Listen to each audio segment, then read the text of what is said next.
आप लोगों ने वो जंगल राज नहीं देखा होगा।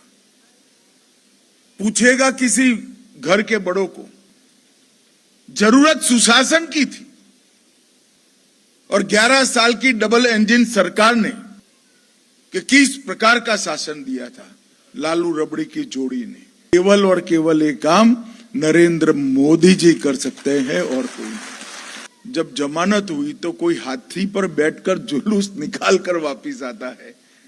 देश में योगदान की दृष्टि से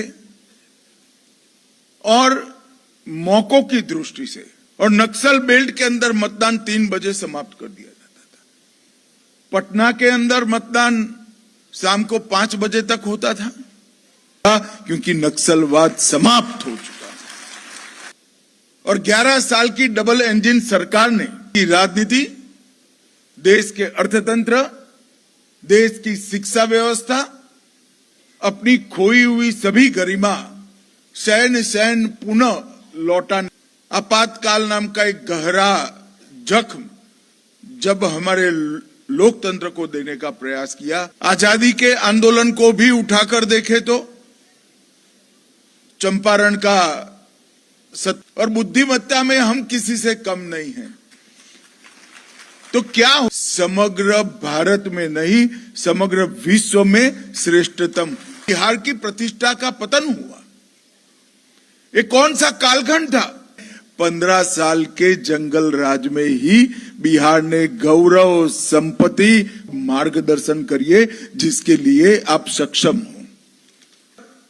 ये बुद्धिजीवी वर्ग जो मेरे सामने बैठा है, सुशासन की नींव रखी, इसीलिए उनको सुशासन बाबू कहा गया। इस साल के पहले 10 साल थे, इसमें काम पूरा हुआ। उन्होंने भ्रष्टाचारी शासन से बिहार को मुक्ति दिलाया। बिहार 2.0 में बड़े बड़े इंफ्रास्ट्रक्चर के प्रोजेक्ट तो बने।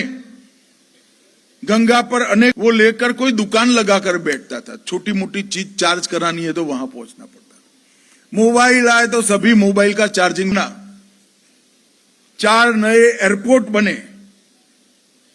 इसके अलावे भी हजारों किलोमीटर नए रोड बनाए गए। व्यवस्थाएं, कंपनियां, क्योंकि बिहारी युवा में सबसे ज्यादा बुद्धिमत्ता है, पूरी दुनिया मानती है। केवल और केवल एक काम नरेंद्र मोदी जी कर सकते हैं और कोई नहीं। मोदी जी का वादा बताने आया हूं।